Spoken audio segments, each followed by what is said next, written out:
Hello everyone and welcome back to Vlogoween. Today I am going to be sharing with you some scary stories that I have picked up from one of my childhood favorite books of all time.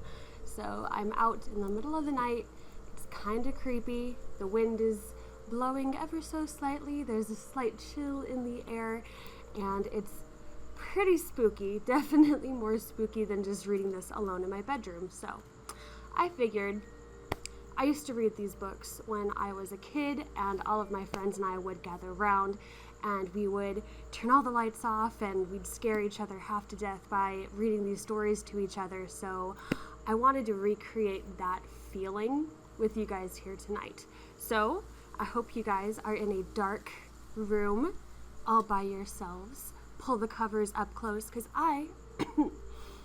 excuse me, I am going to be reading some scary stories from the Scary Stories Treasury.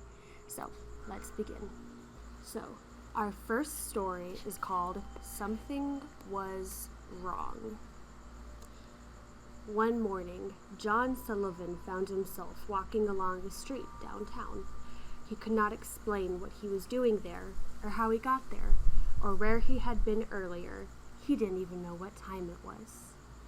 When he saw a woman working toward him, he stopped her. "I'm afraid I forgot my watch," he said, and smiled. "Can you tell me the time?" When she saw him, she screamed and ran. Then John Sullivan noticed that other people were afraid of him. When they saw him coming, they flattened themselves against a building or ran across the street to stay out of his way. There must be something wrong with me, John Sullivan thought. I'd better go home. He hailed a taxi, but the driver took one look at him and sped away. John Sullivan could not understand what was going on, and it scared him. Maybe somebody at home can come and get me, he thought. He found a telephone and called his wife, but a voice he did not recognize answered. "Is Mrs. Sullivan there?" he asked. "No, she's at a funeral," the voice said.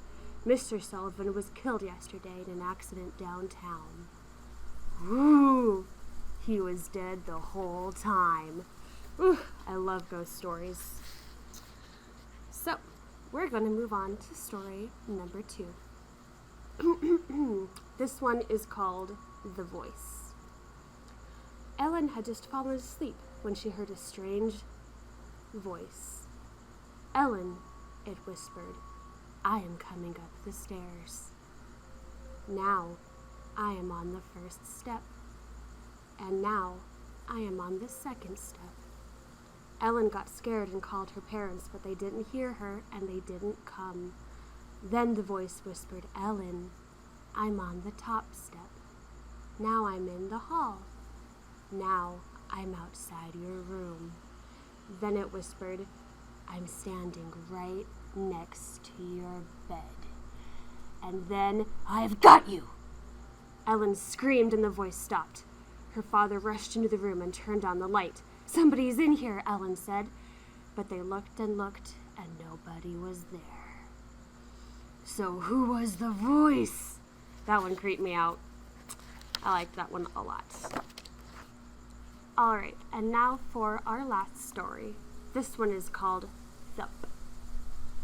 After Sarah went to bed, she saw a ghost. It was sitting on her dresser, staring at her through 2 black holes where its eyes had been. She shrieked, and her mother and father came running. "There's a ghost in my dresser," she said, trembling. "It's staring at me." When they turned on the light, it was gone.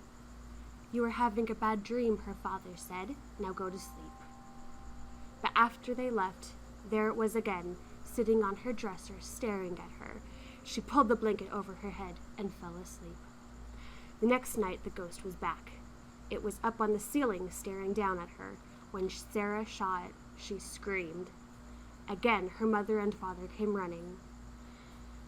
"It's up on the ceiling," she said. When they turned on the light, nothing was there. "It's your imagination," her mother said, giving her a hug. But after they left, there it was again, staring down at her from the ceiling. She put her head under her pillow and fell asleep. The next night, the ghost was back. It was sitting on her bed, staring at her. Sarah called to her parents and they came running. "It's on my bed," she said. "It's looking and looking at me." When they turned on the light, nothing was there. "You're upset over nothing," her father said. He kissed her on the nose and tucked her in. "Now go to sleep." But after they left, there it was again, sitting on her bed, staring at her. "Why are you doing this to me?" Sarah asked. "Why don't you leave me alone?" The ghost put its fingers in its ears, stuck its tongue out, and went. So that was a silly one. Something about these books, they all have some funny stories thrown in there too, so I figured we would end this video with sort of a funny story. So I hope you guys enjoyed those spooky stories. I hope they creeped you out a little bit just in time for Vlogoween. And let me know if you like this kind of video and if you'd like to see more. So, until next time, stay spooky.